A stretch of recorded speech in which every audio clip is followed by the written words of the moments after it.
One of the most essential skills I've learned as a creative entrepreneur is how to achieve and maintain a flow state. And on the days that I achieve and maintain my flow state, I would say they're the most productive with the least amount of effort applied. And I'm not procrastinating and I'm not forcing myself to work, but essentially I know what task I need to complete, how much time I have. And as soon as I sit down for the day, I'm just like, knocking them out. And then before I know it, I'm like, whoa, dude, time flew. And then I see what I completed and I'm like patting myself on the back and I'm like, good job, dude. You crushed it today. Let's do it again tomorrow. And then in contrast, there's days where I don't achieve and maintain a flow state and I feel scattered, I feel stressed, I feel anxious, and I feel essentially bored because what I've seen is there's two scenarios that play out to not achieving and maintaining a flow state is I have too many tasks and not enough time, or I have too much time and not enough tasks. But either way, at the end of those days, I'm stressed and I essentially hate life. And I'm like, I can't wait for this day to be over.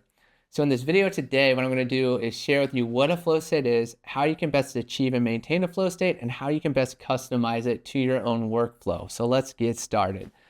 Number one, what is a flow state? And a flow state to me essentially is this phenomenon where time, stress, anxiety, and boredom don't exist, and we're focusing on completing one task in an allotted amount of time, and we're extremely clear about what we're trying to complete.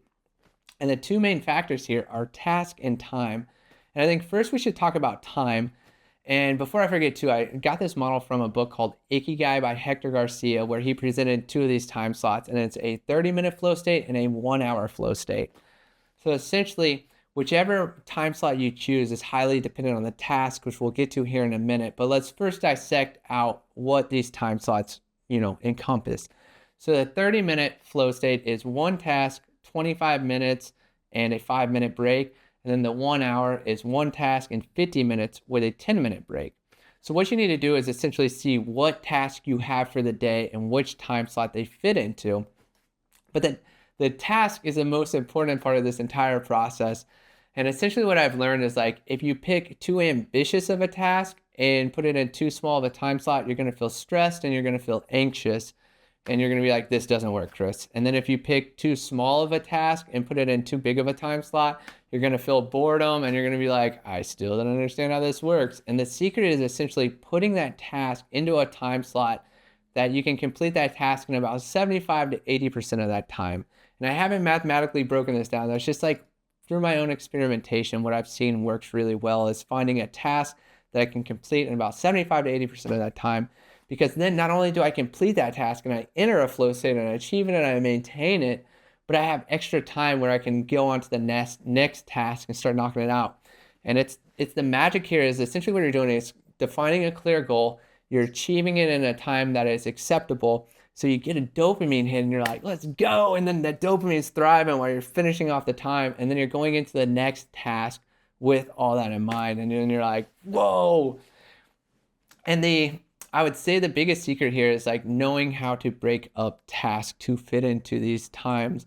Because essentially like, for instance, if I have a marketing video I'm trying to complete, say it takes 2 days, instead of just saying, I'm going to complete this in 2 days, what I do is break up the task to fit those 1-hour flows. So I would do, let's scrub for 1 hour. Let's, source the music off of MusicBed for 1 hour. Let's build sequences for the next hour. And then let's apply B-roll. Boom, there's 1 day done. So then the next day I'd color grade the footage in 1 hour and I would essentially try to finalize the audio and then export it and upload it. Boom. So that marketing video just got stretched out over 2 days, but I was very clear with the goals and the time that I gave myself to complete it.